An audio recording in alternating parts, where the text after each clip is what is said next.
Американската војска ја фрли најголемата ненуклеарна бомба од својот арсенал врз комплексот тунели на Исламска држава во афганистанската провинција Нангархар.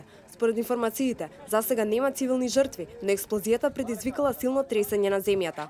Предходно, американските трупи проценија дека во регионот има околу 800 милитанти.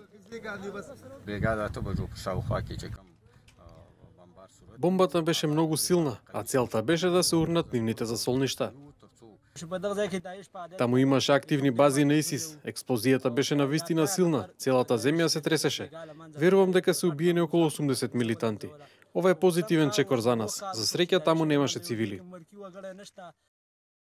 Веста дојде откако Пентагон потврди дека во воздушен напад во Сирија по грешка биле убиени 18 бунтовници и откако минатата недела во борбите против Исламска држава во Нангахар загина американски специјалист.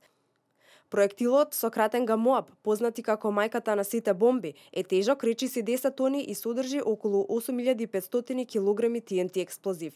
Првпат бил тестиран во 2013 година, но никогаш досега не бил употребен во борба.